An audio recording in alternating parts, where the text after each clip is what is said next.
Welcome, everyone, to Life Beyond 6 Feet. I'm Damien from RKB Paranormal, and this week I have a very special guest. I have another podcast host joining us this week. I have Mr. Jordan Cline from Fireside Paranormal Podcast. Jordan, welcome to Life Beyond 6 Feet, man. Hey. Thank you. Hey. Really looking forward to this. This is going to be a fun one. I don't know if you want me to spill the beans or not, but Hey, go right ahead. all right. So I have a show and you have a show.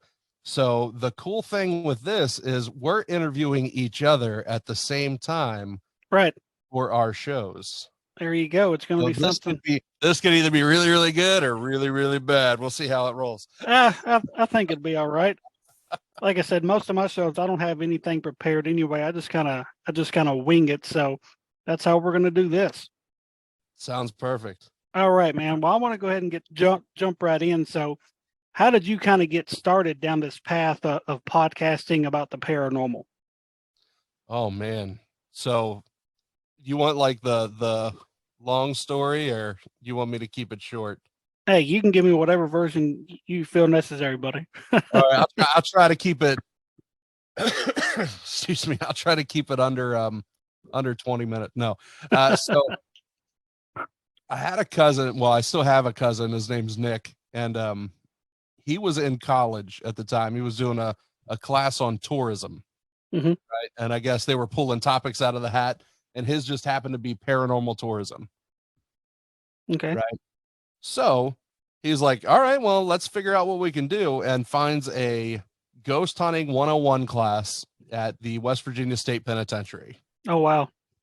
Now that's only like 20 minutes from where we live. So that's not like a huge trip. So he's like, I'm not going alone. You're going with me. Right. Okay. I ain't got nothing better to do. And we end up going. We're trying to figure out, like, what do we even take? Don't even know anything about it. Like, we watched Ghost Hunters a couple times, just like in prep. Right. Right. This was a whole new, this was like 2007,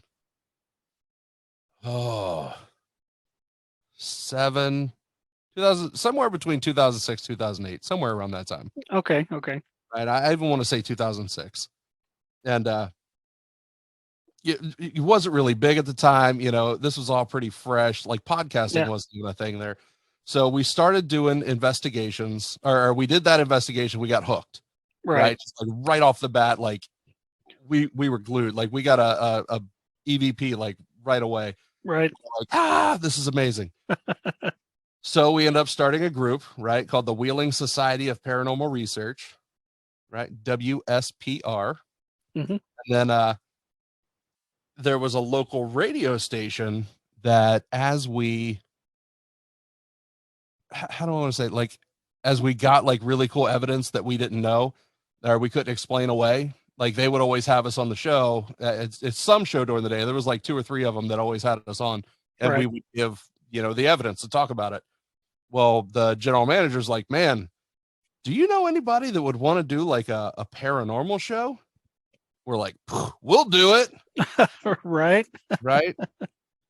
We'll figure it out. And then he goes, great, you start Wednesday. Oh, shit. So here we are, right? In our 20s. I'll say we were in our 20s. No clue what we were doing, especially no experience with live radio. Right. And we had our own live radio show go, right? So it was very trial and error, and it was really, podcasting wasn't a big thing. So what I would do is record the shows, and then we just stick them online. And then, like, we found like a podcast, Libsyn. I've used Libsyn since 2008. Great company. Quick plug, use code Fireside for 2 free months of hosting. But I've used them since 2008, and really just recorded the live shows and stuck them out there. We did that for several years, and then I took like a 9-year hiatus, 8-9 year hiatus, started having kids, moved away. And when I moved back to West Virginia, that radio station had reached out. Then another guy that was on the radio station had reached out on a separate project. And I was like, I'm just going to start the show back up. Right. And then, okay. So I'm talking all kinds of circles. It's late. the group was called WSPR, and then the show we had was called Whisper. Right. Right. So Whispers Radio, that's how the name came. And then when I was redoing it, they were like, hey, don't have anything that, was associated with the previous radio station. So I chose Fireside. There you go. Now, when you took that hiatus, were you still kind of intrigued by the paranormal? Did you still investigate, or did you just like stop completely? Oh man, this is gonna sound horrible, but I was so distracted. I mean, I have 4 small kids. Right. So like, yeah, I love horror movies and things like that, but really the big like in-depth investigation kind of stuff, I didn't have the time to follow. Oh, Right. I understand, but the 4 kids, it definitely got to take a back seat to that. So They're all like 2 years apart. So like there's a huge span where we did not sleep. Like we haven't slept in years. right. Which you would think as an investigator that would be really good, but like, yeah, like didn't follow much, didn't really connect, but I always had people reaching out like, what does this mean, hey, look at this picture, like that never stopped. So Right. like after close to a decade, like I was still getting these messages. Right. So it was still kind of there, but it wasn't there like mainstream. It was just kind of dangling in the back of your head, and it sounds like it was just kind of meant to be because it was still kind of there for you. Yeah, I made some really good connections with folks. A lot. I'm all about networking. I love talking to people. I love, meeting new people and building those relationships. And, some of those folks, like, I just we ended up adding on Facebook. This was the time before like social media wasn't what it is now. Right. Right. So when you would make connections with folks, you were talking to them on the phone, like, Mm-hmm. I don't want to just sit and name drop a bunch of people, but like really cool connections with folks that were big into the paranormal world that Right. I just stayed in contact with. So when people would message me and say, hey, I got this going on, like I would point them in that direction. I got you. What I mean? Hey, I'd have somebody to reach out to. Hey, what do you think of this? What do you think of this? Do you want me to connect you guys? Things like that. Right. So in that first initial investigation, you said Eastern State Penitentiary. So that was like your West Virginia State Penitentiary. West Virginia. Mm. That's right. You're in West. See, I done got my jails, my prisons mixed up. You of all people should know better than that, right? right. It's late here too. I'm tired as myself. So that was your like very first investigation. Like you'd never done it before. That was like your very first one. Yeah. And that's a hell of a place to start out at. So right. How many people can say they cut their teeth at the penitentiary, right? Right. That's kind of like us. We started ours at Brushy Mountain Penitentiary here in Tennessee. So we have that similarity. So other than some cool EVPs, what was like your overall experience there? Have you ever been? I've not been. It is. I mean, you've seen pictures. Oh yeah. Okay, so for those of you listening, this place is like a Gothic castle. Mm-hmm. It is huge and just, I don't want to say wonderful because a lot of bad happened there, right? Right. But it is in what's the word you would say? It wouldn't be awe. It just it takes you back. Like right. You look at it, and it looks like you're going back in time. Mm-hmm. It's just this huge Gothic looking castle. Right. The place is fantastic. You go in, it looks like it's been shut down forever. It was only just closed in the 90s. Mm-hmm. Right? But just everything looks so old. Does that date me? No, not at all. I don't think you're much older than I am. So does that date me? No. So you go in there. I mean, you do like the classroom part and what we did. Sherry Brake, she's the one that led the class. She is, man, I know at the time she's award winning on her ghost hunt. She runs Haunted Heartland tours. Mm-hmm. And I mean, they do different countries, not only, in the area, but I mean, they do Ireland tours and Scotland tour. I mean, she is well deserved of every accolade she's gotten. Right. And we were blessed to be in her. I think she's written like 30 books. Oh, wow. She's amazing. And we were blessed to learn by her. So after, we learned what everything did and what the terms were, we'd go on like a little tour of what the place is, and then, set loose on an investigation for the rest of the night. And there's one instance, I've told this several times. I know on our Patreon, I've told the story a few times, but let's see, the North Hall at the penitentiary is where they put like the worst of the worst. Right. Right. Those were like the really bad guys they stuck there. And hold on just a second. My fire department radio is going off. Uh-oh. I'll try. Can you hear that coming through? Yeah. Yeah. Okay. Now I get that shut off. Sorry for the interruption there, folks. So we were in that part of the hallway, and okay, so again, the equipment was a lot different back then than it is now. People nowadays have all kinds of cool toys and things. Right. You know what I mean? Like, Uh-huh. I mean, what do you guys like? The cat balls and different techniques. Like, it was very rudimentary, right? We had like dowsing rods and crystals on string, and like, oh no. Right, came unplugged. I got too excited. There we go. You're back. I'm so unprofessional tonight. You're never gonna have me back on. Goodness gracious. Oh, I blame it on the Super Bowl. I blame it on all the UFOs that are flying around right now. Right, that's some crazy stuff. But in North Hall, like the only equipment I had, I think I had like an EMF meter in one hand, and I had like a handheld camcorder in the other, just with like night vision on. Right. Because like I couldn't, I didn't even have one of those headlamp flashlight deals. So I couldn't hold a flashlight. I was just like walking around with night vision. Right. And probably like 900 foot into this hallway, and all of a sudden like the EMF just goes wee. And like you could see like the camera. Thank God I had the little wristband around, because you could just see the camera drop, and like look at my feet, and you hear me go, Nick, and my feet like oh, that's great. All right, so you wanna throw a couple of questions out at me? Yeah, man. With your group, like, what are some places? It's been a little while since we talked. Right. So what locations have y'all done here lately? Here lately, just a few weeks ago, we were back at the Old Stone Jail in Franklin, Kentucky. That was our second visit there. First time we went, it was kind of one of those dead nights, but this night, actually before that was we actually got started investigating. Me and Josh did a live stream interview with the team that kind of oversees the investigations there, and that was my first time ever doing a live stream interview.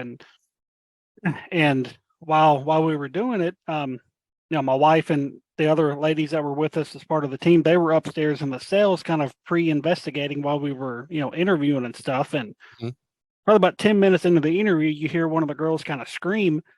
And I'm like, oh man. So I got up to make sure everything was okay. And come to find out, during that whole time we were interviewing, they were getting their hair pulled. They were, having breathing on their neck, and they were just kind of freaking out. And the one that screamed, she actually had made the comment that, I like my hair pulled, ha ha ha. And it wasn't just a couple minutes later, she had her hair pulled pretty good. So, oh gosh, no. And so it kind of spooked her a little bit, but excuse me. Throughout the night, it was just, kind of a slow night kind of to begin with. And then we did a Estes session up in one of the cells, Josh did, and we're going to use our spirit box, and it was dead. And I was like, well, he's like, I'll just use necrophonic on my phone. So he pulls out his phone, and, he's doing his thing. And just out of nowhere, this song starts playing. It was probably like half a second of a song, right? And I where the hell did that come from? And after the fact, I was thinking about it, if that would have been somebody's cell phone, they moved around, it turned their phone on in their pocket, whatever, it would have played longer than it did, because they would have had to pull it out of their pocket, unlock it, get on there and stop it.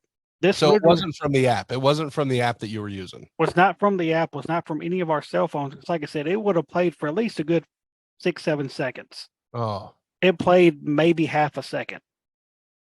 And I was like, well, that's really weird. We couldn't figure it out. And then at the end, Josh pulled himself out of the session. He's like, man, there's some crazy stuff coming through. Then all of a sudden we start hearing the staticky stuff from the spirit box. I'm like, what is that? And I pulled it out. It had been in my pocket for probably 30 minutes. There's no lights on. None of the numbers on the screen are on. Like I'm pounding the power button to turn it off, and it just is doing that staticky sound. oh Like wow. we had to take the batteries out of it for it to stop. And so again, my thinking, I'm like, man, if this had any juice left in these batteries, it should have probably turned on while I was walking around, right? Yeah. I was standing perfectly still when this thing just turned on. And, we were kind of tripped out by that too.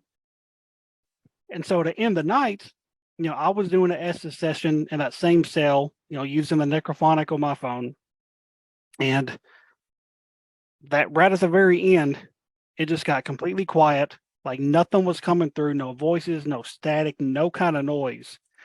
And I just, in the snap of my fingers, I like started bawling, like tears rolling down my face. Really? Yes. And it was to the point where Josh had to come in and pretty much just pick me up out of the chair and drag me out because I didn't want to leave that cell. Wow. It was pretty wild. And so yeah, we went. That was our second time there, and then back in December, we went to Rose Opera House up in Kentucky. That was a pretty active night. All right. So I want to ask you a question before you jump into another investigation. Uh-huh. Okay. First, what is your live stream interview? What were you doing? What does that mean? We was just we were using StreamYard, and I was streaming the interview as it was happening through Facebook. So you were interviewing for your show, right? Yes. Or were you doing something okay. I was doing it for the show, and actually, it's posted for everybody to listen to on the so yeah, they the team, they just offered, they're like, I want you guys to come up here, interview us here, we'll do a live stream, and then you guys can investigate afterwards. I was like, hey, Okay. I'm all for it, Okay, that's fun. That's so fun. And then so like that Estes session, that's something that's new and was not around when I was, actively doing investigations. right. I don't know if I've told you this yet, but I am a chicken. Right? Like I don't think that's one thing. And I've had like young folks on my show that's like that's their go-to. And Mhm. like I can't imagine because you go to a lot of prisons, Right. right? Yep. And you just like blindfold yourselves and earmuffs, and you're like, you know what? Yeah. I'm gonna do like the craziest friggin' thing ever Right. in an investigation in a haunted Mhm. location. Like, I'm still like, all right, I got my flashlight in my hand because it's gonna be super dark. No, we don't have flashlights with us either. My wife normally carries one, but everybody else. So what do you do? If I need to see, I'll pull my phone out real quick and turn the flashlight on my phone. But normally, I'll You're just walking around in the dark? I'm looking at the screen on the camera on the night vision. Okay. So you have something. Yeah, But like Eh, that's and insane. see what makes the Estes method more interesting when Josh does it is he would normally handcuff him. Yeah, no, I remember y'all telling me how you do this, and that's Right. why I'm saying y'all are nuts. And here Like, the let's last go to a prison, right? And let's not necessarily taunt the spirits, but I'm gonna handcuff myself in a cell and then blindfold myself and right. put earmuffs on. Well, Like, here like it's nothing. the last couple of times he's wore leg shackles too. So if something scares the hell out of him, he can't take off running. So, Ugh. but yeah, I mean it's interesting, especially when you find out like stuff's kind of adding up with whatever's being asked. That's pretty cool. Oh no, yeah, it's incredible, but hats off to you. I don't think I could do it. Like It's in the heat of it, maybe, but like just sitting in my living room right now talking to you, I don't think I got the guts. I mean, I think the craziest one that I've probably done, um, we was at an old post office. Was it early 2021, Uh-huh. and I did it locked inside of a vault. Like I couldn't get out until they opened the door, let me out. So it What if was something happened? Like, what if apocalypse happened, like at that split second, and like so rapture comes, like everybody's gone, and you're just like stuck in the vault. Like, you know, I guess I'm gonna just stand there and starve to death. I that, guess. that's just where my brain goes every time. But see what was crazy when I was locked in that vault, I came out with 3 scratches on the back of my neck. Really? Yeah, and it was pretty wild. Mm, mm, mm, mm, mm, mm. Like when something like that happened, like did you smell anything? Did you hear anything? Did you feel anything? Were you sick to your stomach? Like what was going on? No, it was just it kept feeling like something was behind me. The only thing that was in that room with me, I think, was like a big, like old safe. Like that was the only other thing in this room. And it just kept feeling like there was somebody behind me. And I eventually, I kept looking behind me. Of course, I can't see nothing because I have the camera set up stationary. So I'm pure darkness. I can't see nothing. And eventually my neck starts burning. And that's when I'm like, you know what, I'm done. I got to get out of here. And I'm kicking the door trying to get out. And when Josh opens the door, he's like, "What's going on?" I was like, "I don't know." I was like, "But my neck is burning." And when he looks at my neck, there's three. It's not. They weren't huge scratch marks, but they were three little scratch marks in the middle of my neck. So you And didn't feel like a scratch. You no, felt a hot sensation yeah, going. just like my neck was burning. And you know, going back watching the video because I was like, well, maybe maybe I did scratch my neck at some point while I was in there. Like I never touched my neck, Mm. and so it was. And what's crazy about that place is during our walkthrough that night, two other team members got scratched on their neck too. Same location. Same location during the walkthrough. Like we were, I mean, people were showing us around, and our one teammate, he was like, "Man, my neck's kind of burning," and I look at his neck, and it's all down the side of his neck. Oh man. And probably wasn't 10 minutes later, our oldest son was with us that night. He started saying that his neck was kind of feeling weird. Pulled the flashlight up, and you could see it forming on his neck. All right. So I got to ask you here, Squirrel, how old's your son? He'll be 16 in August. So right now he's 15. Okay. How long has he been doing investigations with you? He's been on one, two, I think four. Okay. So like just starting out. Yeah, we officially made him a team member after our last investigation. Okay, that's exciting. So yeah, he was at the jail when all the girls were screaming up there. He was up there with them, and he was like, "Yeah, there was some crazy stuff going on up here." So, but we've between me and my wife, we've decided,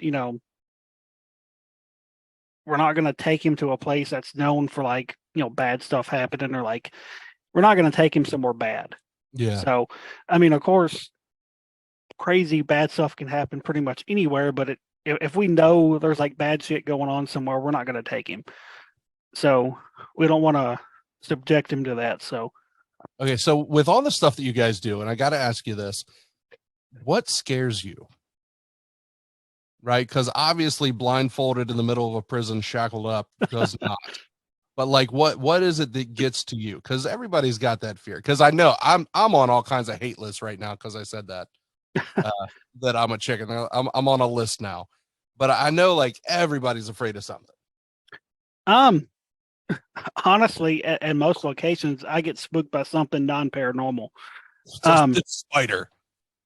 I'll see, I'll catch my reflection in a mirror or something like that, or I'll step on a creaky floorboard and it'll send me screaming. But um, no, honestly, probably when I probably get, I would say maybe the most nervous.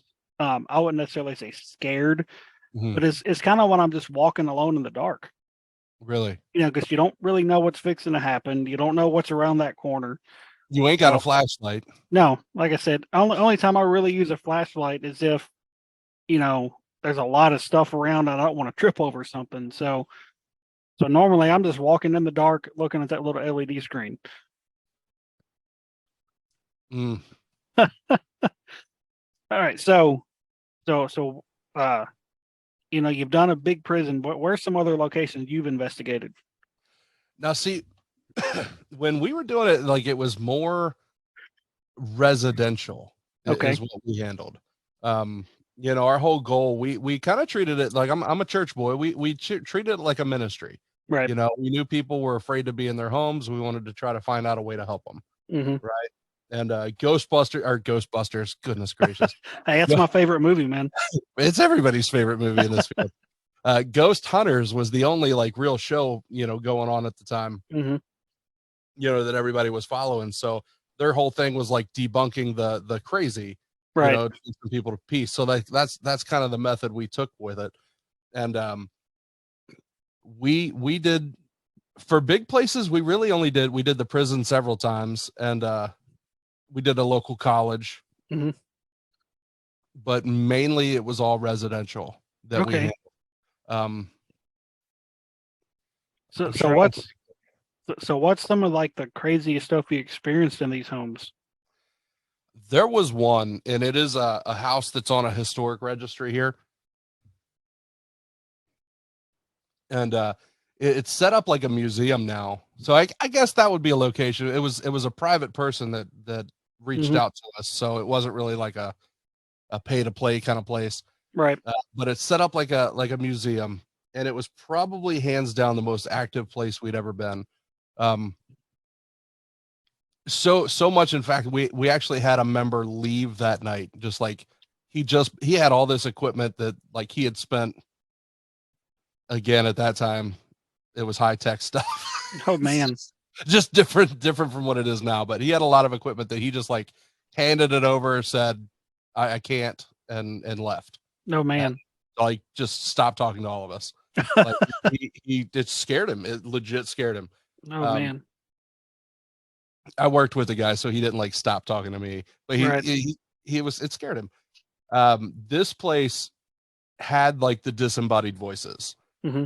So there were times, I don't know how you set things up, but we always had a time where we tried to get base readings, right? So we would set Right. up recorders and place them throughout the place. It was a 3-story house. We had a lot of recorders we'd post up, just to make sure we had all sections of the house covered, and we would just run them all, every floor, all laid out. It was wonderful to go through evidence, but we made sure like we had some kind of baseline reading throughout. Mm-hmm. So we had there's sometimes where like we would sit in a room and try to get some EVP. If you felt something, raise your hand. We go from there. We check tapes, Right. and we would hear some creaking and banging and knocking and responses. That's normal in some more active places where they're like doing the knocks and responses. Mm-hmm. But we started hearing voices, right, of a kid. Oh man. Like, we would be on a stairwell and you hear like ha ha ha ha ha ha, like a Oh. little kid, and we're like ha, ha, ha. And see, that just makes it even more creepy for some reason. Being a kid makes it horrible. Right. Real sing-songy, come find me. Oh man. Like, and we were running around like trying to chase. Nobody lived there. The place was set up like it was just an old historic home. Right. It was empty that people could go take like tours through. They were Mhm. like getting it ready. Right. And man, we were trying to find everything in that place, and the recording, like, we got all these on recording. I got it on our YouTube. If you scroll through, I got like several clips from that place in our YouTube. I think there was a Native American, I don't want to say massacre. Where I live at was heavy with things like that, Right. battles, and you hear what almost sounds like a war cry, screams for stop. Oh But man. like, in history, there was a family that was killed there. Oh. So you kind of hear it all play through. So I'm a big believer that a lot of hauntings are residual. Right. Now, we were getting knockings and things like that, but who's to say it was really in response to us and not just a residual knocking that was going on? But you could Right. definitely tell the spirits that we were hearing especially in that tape, both audible and not, was playing out a scene of some kind. Right. Right. We were just a part of it at the Mhm. time. It was incredibly crazy. And Man. yeah, we were all praying really hard out in the parking lot before we left. Right. Please don't come home with us. Nothing. Right. And like I said, a guy quit. No, But man. you'd put bouncy balls on the floor and balls would bounce. You would hear change, moving and dropping. You put change on a banister and it just knock off. Oh, Like it wow. was a lot. It was a very active night. Sounds like it. Now, was there ever any homes that you went in to investigate and absolutely like nothing would happen? Like it's just completely dead night. No knocks, no voices, Oh, nothing. yeah. Oh, for sure. Now, how did you go about handling that, telling the owners, hey, nothing's happening? Like, because that's kind of what makes us hesitant about doing private residences is because if nothing happens, how do we tell these people to make them think that they're not crazy? You know what I mean? Well, first and foremost, you gotta let them know that hauntings are, you can't plan a haunting. Hmm. You can't schedule the activity that's going on. Right. Even for them, if you say, hey, does something happen at the same time every single night of the week? They'll say no. But throughout the week we do have things happen, right? Hmm. So nothing is on a set schedule. Um, and let them know, hey, we can be in here and we're going to do a very thorough investigation. We might catch nothing at all. That happens because you can't plan it. Hmm. If we do find some things that are interesting, obviously we can come back if you're still getting things, and we can try different nights of the week. We can try different times, Hmm. different moon phases, anything to have a shot at getting something, right? So it might be a place that we do a couple times. Right. With, how do I want to say it? Because you got to be gentle with the people, because people are calling you because they're afraid. Right. Right. So you can't just go in there like gung ho. You can't go in there like trying to taunt a spirit, or, I mean, you got to figure, like, my 4-year-old is scared in his bedroom. And then you go in there, like, rip your shirt off and be like, come at me, bro. Like, Right. yeah, it's going to wait till you leave. And then, like, that little kid still has to sleep in that room. Hmm. Right. So everything you do has to be taken, in consideration with really kid gloves. Hmm. Um, be thorough in everything you check. Um, a lot of times we would go into places that we weren't finding anything, but there was one house that we were in. I mean, they were having all kinds of crazy dreams, just really weird experiences their home. And the reason that EMF detectors were a big deal when investigations were coming out is literally the radiation coming from wires. And we were going through their home, and where their bed was, I mean, it was just a lot. There was the fuse box there. There was so much happening that it was setting the alarm off, and it was higher. Hmm. They had a higher rating. And I was like, hey, just for the sake of trying, move your bed to the other side of the room Right. and just see if it does something. And for them, it helped, but nobody is going to tell them that unless they ask. Right. If you didn't like look at it, they'd have never thought of that. And here they were terrified of what might be. I think most people are afraid of the unknown. Hmm. And if there's no explanations, the mind wanders. Right. Right. So it does help. Sometimes you don't find anything, but you could find some peace. Right. Oh, hey, your pipes are really loud. Right. Gee, this is an old house that runs off a boiler system. That banging and clacking and nastiness downstairs is just that thing running. Right. They're just loud. Right. Nothing's happened. Nobody's being beat to death downstairs. Right. It's just the noises it makes. Now, was there ever any cases where what they were telling you was going on was just so outrageous and you were just like, I think I have to pass on this? Because when we first started out, we got 3-4 different messages from people that was telling us some stuff that I'm like, we are definitely not equipped for this. I'm like, it sounds like you need to call an exorcist. Was there ever any cases like that where you were just like, we can't handle that? No, we really didn't get anything like that. I'm trying to think. Again, people's minds tend to wander. Mm-hmm. So everything is kind of, man, I don't want to diminish anybody because I know like out there somebody's going through something. And I don't want to make it seem like it's less than. Right. Sometimes there's an explanation Mm-hmm. for things that are going on, right? And our brains, especially, man, especially if we spend a lot of time consuming like horror and paranormal and true crime, our gut reaction is going there, Mm-hmm. instantly. So sometimes really crazy things are happening that could be explained away, Mm-hmm. but just in the perspective that we're having, it sounds so much worse Right. than it really is. Does that make sense? Oh yeah. Oh yeah. I'm trying to make sure I'm saying that right and respectfully. Right. What you're putting in is coming out. Right. Because like I said, there was a couple of messages we received when we first started out that where if you put on paper what they were saying, it would make like another Conjuring movie. And I'm Oh, wow. just like, I was like, I don't know. I'm like, I'm not doubting the people, but at the same time, I'm like, I know we are not equipped to deal with that because I don't know what I would do if I walked into a house and furniture is flying at my head, you know? Right? Yeah. So I'm like, I would tell them, I'm like, you probably need to contact, a church or something because I don't know how to deal with that.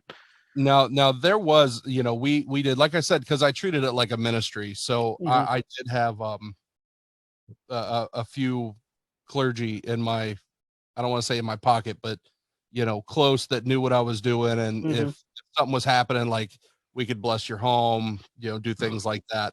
Right. Again, it goes as far as networking, right? Like I said, I was really good at networking. So one of the folks, I'll name drop him, Dwayne Claude, who is a demonologist and just an amazing guy all around. He was always somebody that no matter what was going on, I could reach out and he could be either advice or mentorship or just something going on that I could pass through and say, hey, this is what's happening. What are your thoughts? Um, is this something? Is this not? And it was somebody good that wasn't attached to the situation that Hmm. you could run things by. I think a good network would definitely help, especially if you're wanting to go inside residential places to build Hmm. up a behind the scenes type team, Right. because you're not going to know everything. You're not going to have the answers for everything. But if you know somebody that might know something, or know somebody who might know somebody that might know something. Right. Right. Now back to what I was talking about a few minutes ago since we last talked. Like I said, we went to Rose Opera House up in Kentucky. Yeah, That was a pretty crazy active night. We've actually been lucky since we started this team to not really have very many dead nights. It always seems to be pretty active everywhere we go. And I don't know if that's just because of how we approach things or if we just get quote unquote lucky every time we go somewhere, but we haven't had very many dead nights. We're always, even if it's stuff we don't capture on video or audio, we still have those personal experiences at some of these places that it's just like, man, I was like, I don't know how this is happening every time we go somewhere. maybe the spirits are following you. I mean, it could be. Because we have stuff that happens at our house too, Oh, wow. and so and my mom's pointed that out before too. She's like, I think something's haunting you, and I was like, hey, I don't know. I've never done anything to purposely, make one of them mad, but yeah, we went there and we went back to the old Scott County Jail where we captured that picture flying off the wall. Yeah, yeah. We went back there for our second time, and that night it it wasn't a super active night, but we did have a weird experience upstairs. In that same hallway where that picture got knocked off the wall, we were doing an Estes method session in there. Um, and they had told us that they usually get really good responses when they play gospel music. I was Really? I was like, right, I was like, well, we'll give it a shot and see what happens. And so, Josh is doing the Estes thing, and so we go ahead and start playing some music. And almost immediately after that music turns on, I start feeling nauseous. I start feeling dizzy. And I don't know, something don't feel right because I'd been perfectly fine the entire night. I was getting so dizzy, like I dropped to my knees just to keep from falling. Really? And I told my wife, I was like, turn it off. And she turned it off. It lifted. I was fine. Um, Gave it about 5 minutes. It's like, well, let's try to play it again. She turned on a different song.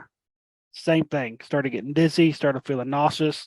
Mm. I was like, I can't do it. I'm done. I was like, I got to go downstairs and get away for a minute. And so that, I don't know who was up there at that point, but whoever it was didn't like that music like they said. So it was somebody totally different that night. So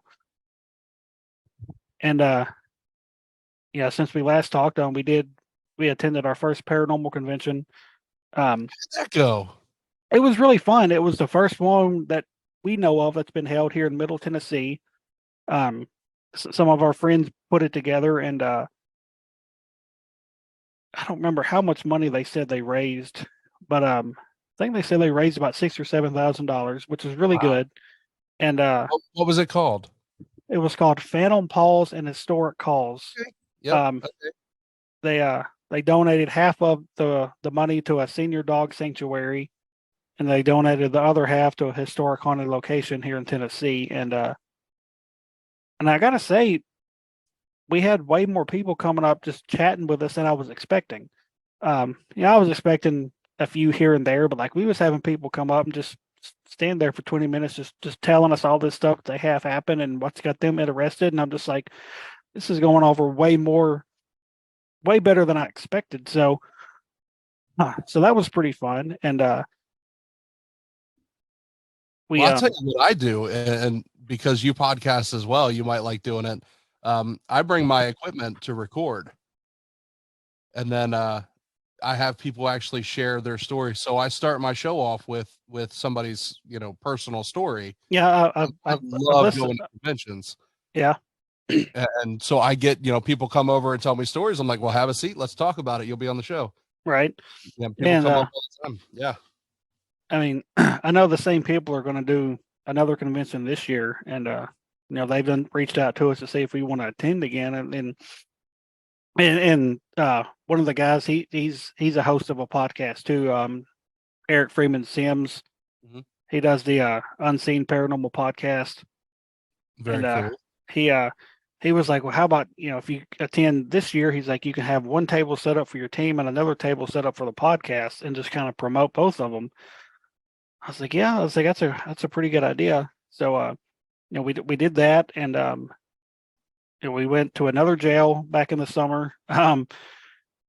And we went to an old funeral home during the summer. So How active was that? the funeral home, Yeah, it was pretty wild. I gotta admit, there's a lot of really hard emotions there. it was. I mean, just the beginning of the night. It wasn't even completely dark yet. We were just kind of doing a walkthrough, kind of getting a feel for the place. Yeah. And I was just already filming. I was like, just in case. And we hit this spot in the hall in one of the hallways, and Josh and my wife Kelly are both like, there's something off about this hallway. Like there's just something that doesn't feel right. And after about 2 or 3 minutes, you just kind of see Josh kind of just zones out, right? And he just seems slowly just slump over, and he's like just up against the wall. Oh, And I'm like, what is going on? And my wife's shaking him, trying to get him to snap out of it. And it takes another team member, Adam, to coming over. He's a bigger dude, and he kind of pops him on the arm and he snaps him out of it. They're like, what was that? He's like, I don't know. He was like, he's like, I just seen all these people in front of me. He's like, it had to be at least 50 people. And they were all asking me questions and saying all this stuff because he's kind of sensitive to some things. But he was like, I've never experienced this before. He was like, they were all dressed in like dresses and suits, kind of like they may have been in that funeral home at some point. And he was like, it was really weird. They all seemed like they were scared and kind of running from something. And he said he remembers hearing Kelly talking. He's like, but it sounded like she was on the other side of the house. And when he was kind of walking back through, I kind of noticed him rubbing his back. I was like, is your back okay? And he's like, yeah, just a little sore. And I pulled up a shirt and there were some scratches on his back. And you could tell that they were fresh scratches because they were still fairly pink. And I don't know, man. I was like, something about this place. It's going to be an interesting night. And it was just like one thing after another that entire night. Yeah, I'm really, because you always talk about like prisons and hospitals both being very active because of all the emotions that happen Mm-hmm. there and all the things that have happened there. But funeral homes is another one. There's Mm-hmm. Yeah, lots of living people had very hard emotions there right. too.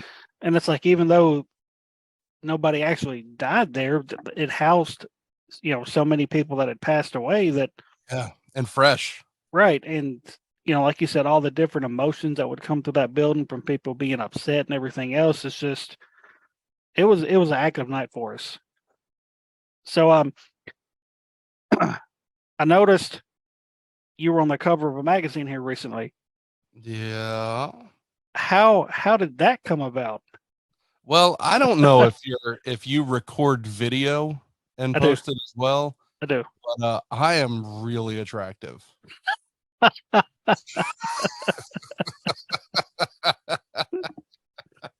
So that's how you got it, huh? That's how I got it. It wasn't for anything other than my good looks. Uh, no, I uh, the editor of American Paranormal Magazine. We connected probably last January, maybe even before. Um, just talking about podcasting and she was working on that magazine. We became friends and kind of shot ideas back and forth. She's highlighted the show several times. Um, follows the show, listens to the show. She's even a member of my Patreon, which is really cool. So Hell yeah. she's a fan. Really cool lady, real driven, really has a good paper and a good system going up. Like that's a great newspaper. And she did a contest at the end of the year. It was like the paranormal researcher of the year. Mm-hmm. And I got second place. And it was by like something like 12 votes. Oh man. So whoever the winner was the cover in December. And she's like, you know what? How about January? And then I was like, heck yeah. There you So go. it was special. It was more special to me because the very first time she had put me in the magazine, did a highlight for the show, was the January prior. Mhm. So it was like just from a year, I went from being a highlight to on the cover. Right. Meant a lot because I definitely never thought I'd be on the cover of a magazine. Right. Right. Because if you I'm don't see me, I'm not as pretty as I sound. I'm right there with you. I found out about American Paranormal Magazine through Kristen Amanda, the Paranormal girl. Yeah. Yeah, I'd seen that, they had done a feature on her podcast, and I was just like, hey, how'd that come about? Just kind of curious. And she told me the story, kind of how it was more or less an accident in a way. It just, person reached out to me and this and that, and I was like, oh, that's cool. And so I was checking out the magazine, and I'd seen on their site how you could fill something out, and you can have your name or your team name posted on the very back page. I was like, well, I'm gonna fill that out. That's a little bit of exposure, no big deal. And Kim had contacted me after I did that, and she's like, hey, we've looked into your team. We want to feature you guys. I was like, okay. I was like, that's cool. and so we were, featured in the October edition, and excuse me. And then when that came out and everything, I reached out to her again and asked if she wanted to be a guest on the show. And she was like, oh, that's, I appreciate it. That's just not really my thing, but I have since I got your attention, the magazine's, starting to do really well, and all kinds of people are wanting to be a part of it. So we're kind of expanding and going to start doing state editions. Mm-hmm. Yep. And she was like, how would you and your team like to be on one of the first covers of the Tennessee edition? Did you smile real big?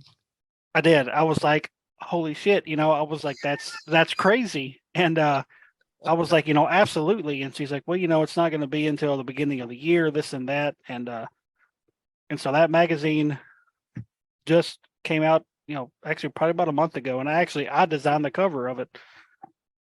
How about that? And so, you've been on the cover of it. We've been on the cover of it. So, We're like twins. Right. We got the beard and everything. So Kim, yeah, Kim is a great lady, so I hope she listens to she is. both of our shows to hear us bragging on her. She is. Yeah, I've been trying to get her on my show too. She just She'll let me talk about her forever, but I can't snatch her up from there. So you say you do all these different conventions. Like, what was the very first convention you ever did? Oh, what did they call it? Hold on. Let me see if I can find it. It was called,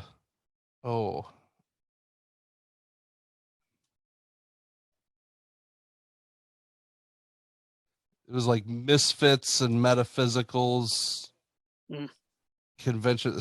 It was something along that line. Right. But it was a long title. And they'd only done it the one time. And I think part of that team broke off and started their own, which is the Wonders Oddities Expo. Okay. And the folks that run that actually sponsor my show. So I get invites to every single one that they do. I only stay local.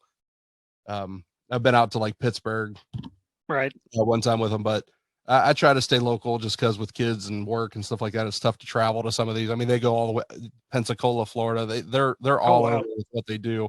Right.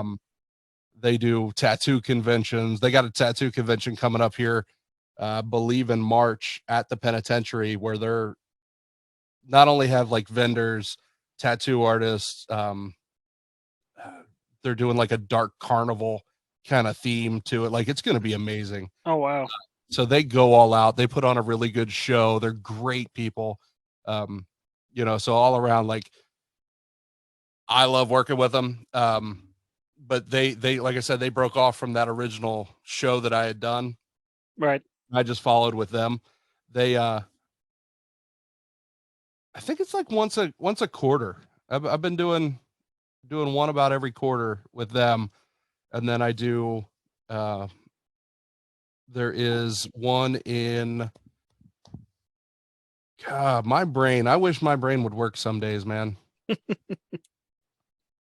is called the Hidden Paranormal Convention, Expo.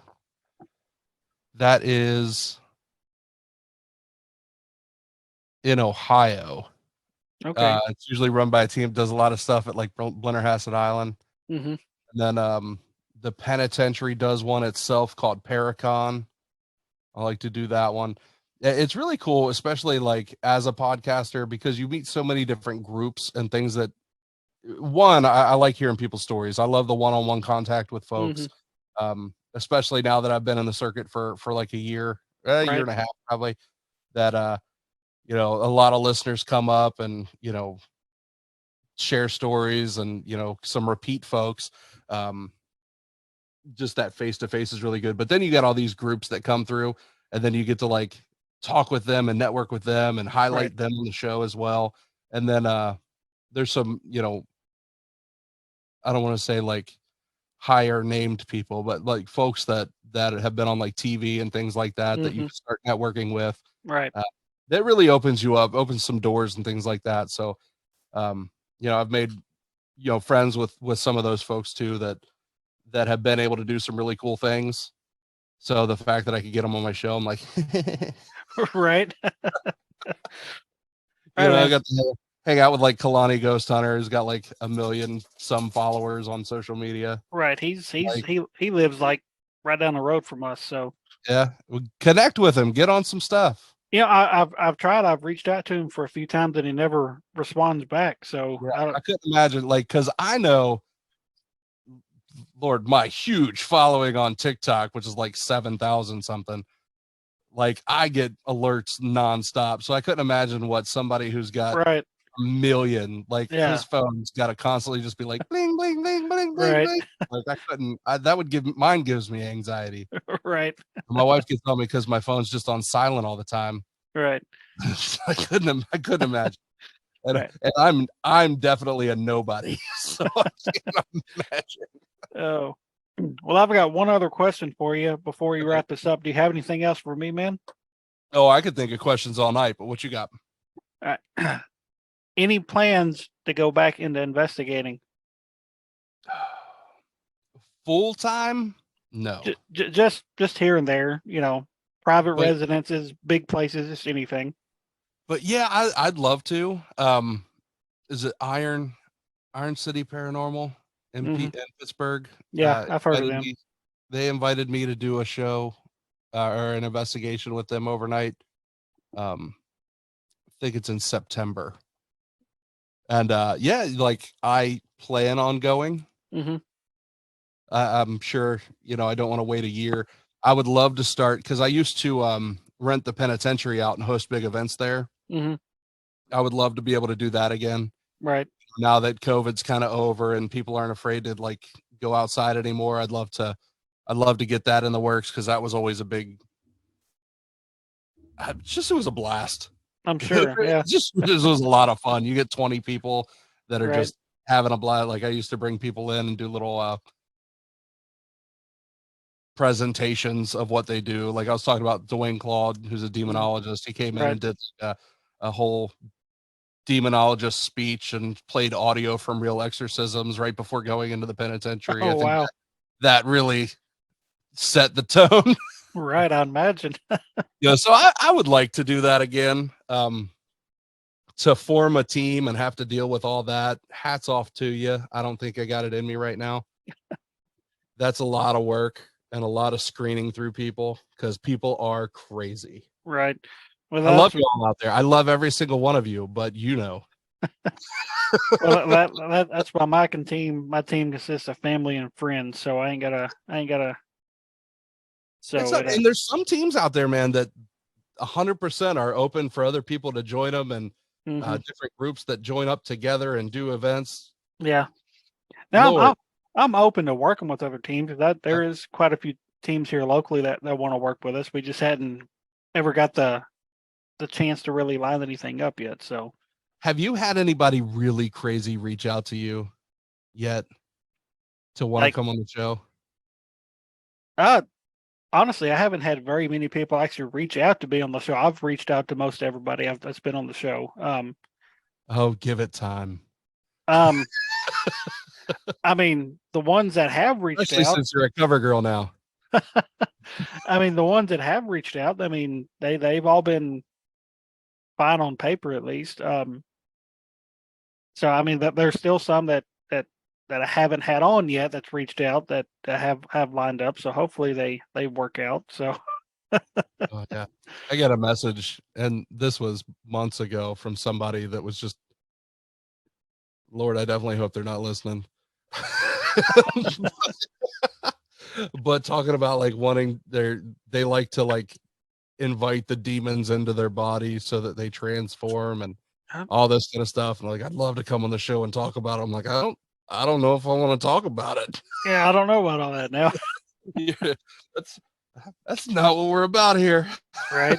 But there's folks have some interesting things that they like to do. And Right. hey, I'm not, I guess they say don't knock it till you try it. I don't plan on trying it. Right. So I'm not gonna knock it, but it's not my cup of tea. Right. So there's some folks out there that like to do some things. So Right. Absolutely. There's a fine line. So, and that's one I don't think I'd want to cross either. So I'm open to handcuffing myself and stuff like that, but I don't think I want to invite a demon in my body. So, hey, I want to ask you real quick. Super Bowl's not over yet. Who you got for the winner? Well, like I said earlier, my team's not in it, but I'm gonna have to pull for the team that has two former players of my team on it. I have to pull for the Eagles, man. There you go. They're winning right now. So, they got AJ Brown, who they traded for, which I was very upset about when that happened, because my team's the Titans. So I was very upset when they traded him last year. And they got our former punter too, Brett Kern, who actually I think he was inactive tonight. But I'm more rooting for Kern because he was with the team for like 12 seasons, and I'd really like to see him get a ring before he retires. That's cool. That a guy that I used to work with when I lived down in Myrtle Beach, his name is Brian. His daughter married Carson Wentz, Oh wow! who used to be the quarterback for the Eagles. Right. So, yeah, crazy story about how they got together. I tried to look it up, they didn't, but it's not like posted anywhere, so I'm gonna spill the beans a little bit. Oh. They were on a missions trip to like, I think it was Haiti, and they were building houses. It was like after some kind of disaster they had there, so they were trying to help build houses. There was just a group, and I guess they felt they weren't doing it quick enough. Right. So like the townspeople were like chasing them with like sticks and throwing rocks at them and all this. Oh, So I wow. worked with Brian, who gets a phone call that like his daughter's like being chased and like threatened in another country, Mm. and they're chasing them. They lock them in like a storage container, and they're like trapped in there. So like he is freaking out and like pacing the office, screaming like, I gotta get, like everybody's looking up like plane schedules and stuff like that to get him. He's like, I have to go to the airport now, my little girl. Like he's going Right. nuts. But turns out she was locked in there with Carson Wentz. Oh wow! I mean, So I guess they met on that trip. that would be I guess that would be a good story to tell. I Yeah. do have one other thing. You're actually a firefighter, correct? Yeah. All right. So there's always stories about these fire halls being haunted. Is your fire hall haunted? So crazy story, right? So I have video of our gear room. So we have like cameras and things like that. And I was checking, and I'll send it to you. But like our gear rack and stuff is just sitting there. All of a sudden, like one of the jackets just starts swinging. It's like Oh, the middle of man. the night. So there's no doors open. There's nobody there. It's a volunteer station. So people are Right. only there if there's a call. But no vents, no doors open, no Wow. nothing. The jacket just starts a swaying. That's crazy. Yeah, there could be something. It sounds like there may be. So, all right, well, man, do you have anything else for me before we wrap this up, man? Hey man, what's the next step for you? What are you doing? We're just gonna keep on keeping on, man. 2022 was our biggest year that we've had so far. With the convention, the magazine. I've started the podcast. That's a pretty big year. We had, I think we investigated 7 or 8 locations, which was the most we've done in a year. So we're just gonna keep doing what we do. I mean, we love doing this. We're not out there to get clicks and likes. If we get quote unquote TikTok famous or whatever, cool. If we don't, cool, because we're still going to be doing this. It's not the reason. So we we've added a couple of new members here recently, and there's potential of adding a couple of new ones. So we're kind of getting into a bigger team, but which also benefits because some of these locations are kind of pricey, so that helps with that factor in it. And so yeah, I mean, we're just going to keep doing what we're doing. We got one coming up next weekend, and I've reached out to some people over the last couple of weeks about some new locations. I've just recently found out 2 of them, big surprise, are jails. You? So, right? I didn't think you guys did those. So we're looking into that. We're wanting to travel a little bit farther. I think the farthest we've traveled so far has probably been about 4 hours. We're looking to get a little bit farther out. We don't want to go like cross country or anything, but How far is me from you? West Virginia. I want to say, because I think I actually looked up. So if you're looking it up, Moundsville, West Virginia is where the pen is. Yeah, I was thinking, I think I looked it up one time. Let me see if I was correct. It is roughly, no, not bad. About a little, almost 8 hours. So Okay, make you a trip up here. I'll go on a investigation with y'all there. I am not getting tied up and shackled and doing all that mess. oh, come on now. I will watch you with a flashlight. Oh man. But yeah, like I said, we're wanting to travel a little bit farther out. So I mean, there's some locations that we've looked into in Ohio and I think Indiana. Like I said, Moundsville's one of the top places that I want to go. So I know I know Josh would be down for it. It's my wife that would be the one I have talking to traveling that far. So um that may be like an all guys trip, who knows. Um but yeah, I mean we're just gonna keep doing what we're doing for 2023 and then try to I don't want to say top 2022, but like I said, 2022 was a big year for us, and we just want to continue doing what we love, man. Hey, hopefully you top it. I mean, that's big time, man. You guys have done a lot this past year. Um, Oh, not only have you grown, but exposure and things like that. I mean, right. it's only going to go up. Do more conventions. They're addicting, man. Yeah, like I said, we're definitely gonna try to do the one that we did last year. Like I said, I think if they've changed the name of it now, they're going to be called Tennessee Haunts and Legends Paranormal Expo. Okay, that's a good name. So they're kind of going in a different direction than what they did last year, but you know it's like I said, it's going to be fun. Actually, two of the people that do that, they were involved. Just yeah, I guess I can spill the beans now because they have started releasing little trailers for it. They were involved in a filming of a pilot for a TV show, a paranormal show, obviously, and That's cool. they uh they invited me to the premiere of it here in about a month. Come on. So I'm like, just I was like, shoot me, location and dates and stuff, and I was like, I'll be there. So What we, what is it on network or Netflix or I know is it shoot, what is it? Is it Tubi I or don't, Pluto that's been doing a lot of paranormal shows? yeah, I don't think they have it on anything yet. I know they've shot the first episode of it. I think they shot it at Missouri State Penitentiary. Oh Um, wow.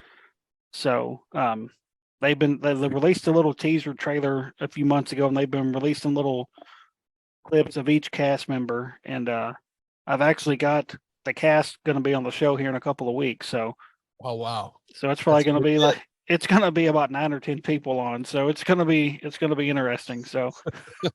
That's gonna be fun, man. So all right, well, Jordan, I really enjoyed this. Like I said, it was different for both of us, kind of interviewing each other. So Yeah. Fun convo. Some paranormal mind meld. absolutely, man. Well, I'll definitely have to get you back on the show, and whenever you have a free date open, I wouldn't mind coming back on yours too. So Well, you're on it right now, brother. you make a good point. You make a good point. That's There what we you go. get when you can steal your own interviews. There you go. All right. Well, everybody, I'm Damien from RKB Paranormal, Jordan Cline from Fireside Paranormal. Thank you for joining me, and me joining you. So, Hey, have a good night, brother. hey, you too, man. Have a good one. Bye bye.